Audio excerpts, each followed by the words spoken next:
rekan-rekan semuanya, terima kasih banyak. Kami tadi melakukan ngecek TKP, ya, cukup detail. Ada beberapa hal yang penting. Sebelum saya jelaskan, di samping ngecek TKP juga ngecek membandingkan apa yang kami dapat sebelumnya dengan penjaga kos-kosan ini. Nah, satu yang paling penting kami ngecek soal CCTV, ya, termasuk mengkonfirmasi CCTV itu hidup ataukah mati, kalau hidup berapa jam, dan diambil oleh kepolisian skemanya berapa waktu, dijelasin cukup baik, cukup detail, bahkan ditarik ke belakangnya sangat banyak, dan itu sangat cukup dan sangat baik. Yang berikutnya kami juga ngecek kondisi kamar, ya, kami ngecek kondisi kamar, kami lihat semua bagaimana bentuknya, kami cek plafonnya, kami cek saluran airnya, kami juga cek kasur, dan yang nggak kalah penting adalah kami cek posisi kunci. Nah, posisi kunci ini jadi sangat krusial di situ. Nah, kami cek secara fisik dan kami konfirmasi kepada penjaga kos-kosan ini, karena beliaulah yang membuka pertama kali. Terus kami minta untuk diperagakan posisi kuncinya. Jadi ada dua kunci yang memang terpasang di pintunya, bisa dibuka dari luar maupun dari dalam, ya. Terus kunci yang memang ada di dalam yang bentuknya slot, yang itu hanya bisa dibuka atau dikunci dari dalam. Lah, saya nanya, ini posisi kunci yang slot, terutama yang slot, ya, yang hanya bisa dibuka dan ditutup dari dari dalam, itu posisinya terkunci. Jadi kami tadi konfirmasi langsung ke penjaganya, kan ada video juga, kami cek videonya, kami konfirmasi ke dianya, waktu dibuka posisinya terkunci. Yang berikutnya kami juga ada salah satu penghuni kos-kosan, ya, yang masih belum tidur sampai jam 1-an begitu. Apakah ada suara yang mencurigakan? Tidak ada. Suaranya hening dan sebagainya. Apakah kondisinya kayak biasanya? Kurang lebih kayak biasanya. Apalagi di hari itu juga pas hujan rintik-rintik, ya. Nah, itu juga penting. Kami cek jumlah CCTV juga penting, kami cek posisi CCTV juga penting. Tapi yang lebih penting memang soal ini saya spill aja.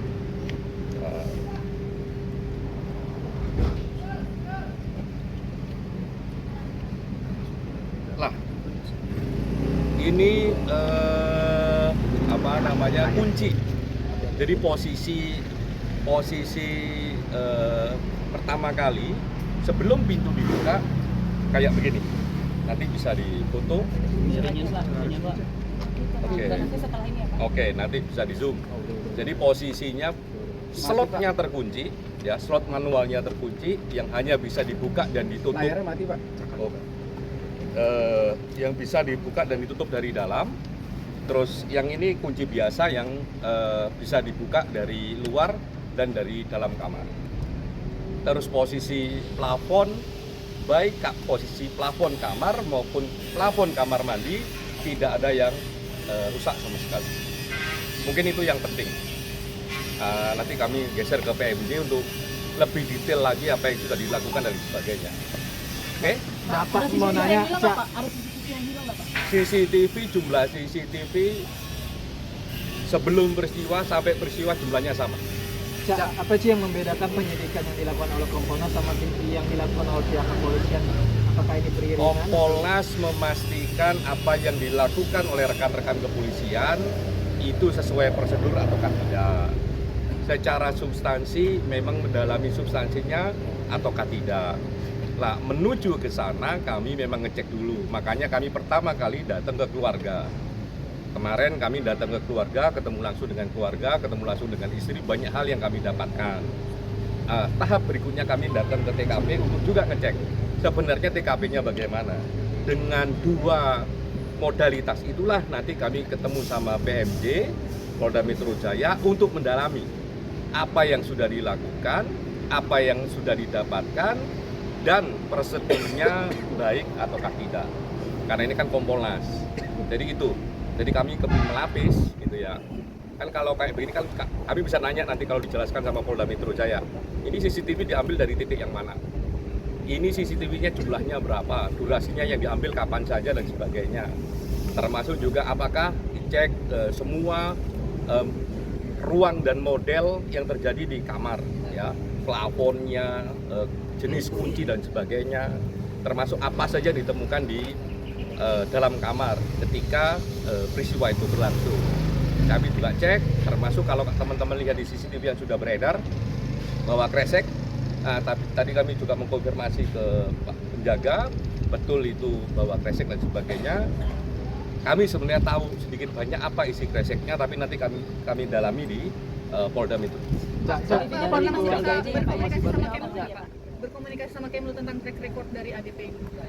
Kami fokus dulu pada fakta yang terjadi pada struktur peristiwa yang paling dekat. Struktur peristiwa yang paling dekat adalah di sini dan keluarganya, belum kemana-mana. Motif dugaan paling kuat siapa, Pak? Motif dugaan yang paling kuat? Dugaan paling kuat nanti kita tunggu hasil pendekatan ilmiah dari teman-teman kepolisian, karena itu yang paling objektif. Jadi nanti kita cek apakah visumnya selesai atau tidak, otopsinya selesai atau tidak. Kalau belum selesai kapan, terus otopsinya ini jenisnya apa, atau otopsi biasa ataukah ada otopsi yang memang spesifik untuk menentukan sesuatu di dalam pertubuhan korban. Alasan pemeriksaan dipanjang jadi 7 hari ke depan lagi apa, Pak? Gimana? Alasan pemeriksaan dimaju menjadi 7 hari ke depan lagi, kan janjinya 3 seminggu terus diperpanjang lagi. Saya kira problem utama adalah karena ini pendekatan saintifik ya, bisa jadi memang hasil otopsinya belum kelar. Karena semakin spesifik otopsi, semakin lama waktu membutuhkannya. Pengalaman saya misalnya di beberapa kasus, bahkan ada yang sampai 3 bulan, ada yang 2 bulan, ya, untuk menentukan apa yang terjadi, terutama di titik mana kematian itu terjadi, apakah kekurangan oksigen, ataukah karena yang lain misalnya begitu, itu bisa dicek di otopsi. Dan itu ya kalau kita sampai spesifik kayak begitu ya membutuhkan waktu berbeda dengan otopsi yang biasa. Cak, tadi kan Cak sempat ngobrol sama penjaga kos ya, dari keterangan polisi bahwa penjaga kos ngecek atas perintah dari istri korban. Nah, kenapa penjaga kos tidak mengetuk pintu kamar korban? Kenapa cuma jalan ngecek kiri kanan gitu? Ada penjelasan kan dari penjaga kos? Salah satu yang paling penting ya, memang firm ada komunikasi antara istri sama penjaga kos. Menit per menitnya kami juga ada.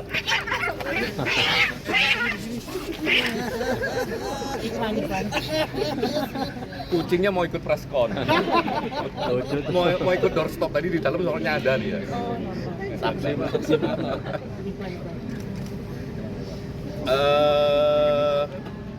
Komunikasi antara penjaga kos dan istri kami dapat detail per detailnya, kami dapat menit per menitnya apa saja yang dibicarakan kami dapat, dan kami tahu konteksnya. Jadi kalau tadi misalnya kenapa kok nggak langsung ketok pintu dan sebagainya, kami jelasin konteksnya, termasuk kami juga membaca WA-nya. Cak, kan sudah berbicara dengan pihak keluarga, kira-kira apa sih informasi baru yang dari Kompolnas dapatkan, dan apakah ada keterangan dari keluarga bahwa sebelum tewas korban ini ada bertemu dengan orang atau seperti apa? Dan yang kami dapatkan adalah struktur cerita tidak hanya pas hari H tapi sebelum hari H. Itu yang baru. Termasuk barang yang tidak hanya pas hari H, setelah hari H juga kami dapat. Itu barang barunya. Sebelum tewas itu dia sempat bertemu pihak apa gimana, Cak?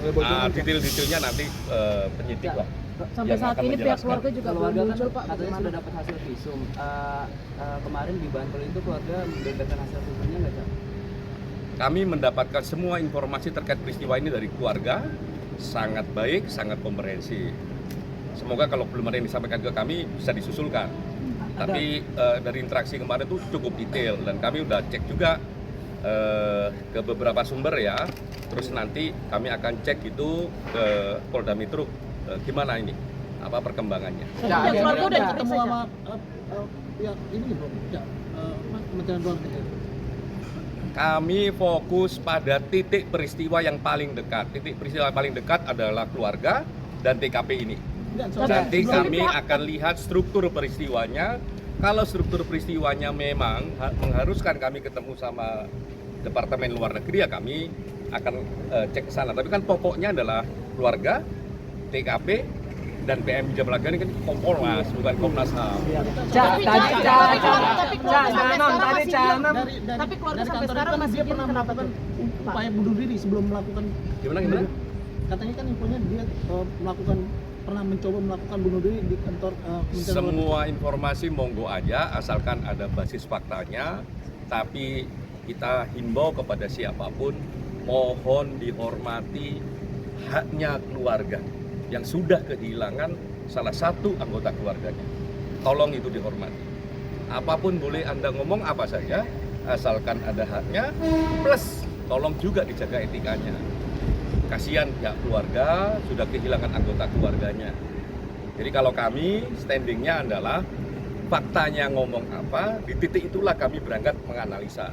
Bukan tanpa fakta terus kita analisa, bisa kemana-mana. Makanya kan kami cukup tertib ini, ketemu keluarga dulu, ke TKP baru ngecek polisi. Polisi dua hal yang penting, satu soal substansinya, kedua prosedurnya. Karena prosedur itu ya otomatis akan ngomong ini dilakukan dengan cara baik, melanggar hukum enggak, dan sebagainya. Itu ya.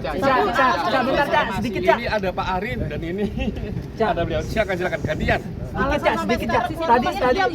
Tadi kan alasan keluarga masih sampai sekarang masih diam apa karena yang masih berduka itu seperti apa?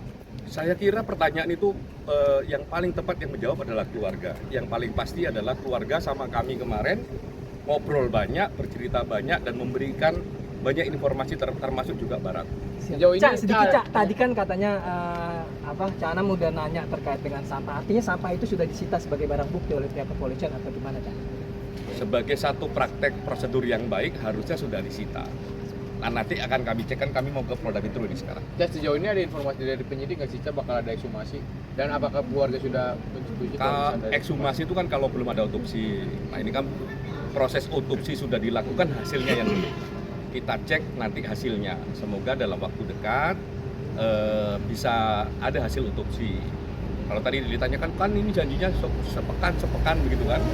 Kenapa kok ini lambat? Salah satunya karena ini memang banyak bahan yang harus didekatin dengan saintifik. Salah satunya tubuhnya diotopsi dengan kedalaman tertentu. Nah, itu membutuhkan waktu. Ini sih saya dengar prosesnya lebih cepat karena memang di daerah perkotaan besar ya. Saya beberapa kasus di luar Pulau Jawa sampai 3 bulan karena memang alat-alatnya terbatas. Kalau di sini informasi yang kami dapat walaupun belum diklarifikasi, itu dalam waktu dekat sudah memungkinkan hasil otopsi itu ada karena memang alat-alatnya lebih baik dan ahli-ahlinya lebih banyak di pusat-pusat kota kayak di Jakarta ini. Dan pemerintah kapan mau mendorong selain keluarga dan penjaga kos? Sudah ngobrol dengan saksi selain keluarga dan penjaga kos sama siapa saja yang sudah Cak Anam temui sebagai seorang saksi? Banyak ya, yang paling utama keluarga dan semua orang yang ada di kos ini, baik penjaganya maupun penghuni yang lain. Dari kantor itu ada dorongan ke Polri nggak, Cak, untuk segera menguruskan hasil atau bagaimana? Kami mendorongnya polisi bekerjalah secara profesional dan kredibel. Nanti kalau kita dorong-dorong cepat tidak profesional ya rugi. Kalau cepat tapi tidak kredibel juga rugi. Yang kami dorong, Kompolnas selalu dorong semua kasus adalah profesionalitas dan kredibilitas. beredar kabar juga bahwa ini terkait dengan hubungan asmara, apa itu sejalan dengan temuan dari Kompolnas? Kompolnas lagi nyusurin keluarga TKP, dan sekali lagi mohon sekali tolong dijaga haknya keluarga ya, haknya keluarga karena mereka sudah kehilangan salah satu anggota keluarganya, dan tolong dijaga etika ruang publiknya. Ya, kalau di dalam itu gimana keadaannya, masih ada yang pas atau gimana, Cak? Masih ada. Siap. Oke. Terima kasih, Cak. Ini Pak Arif juga monggo. Sama. Monggo.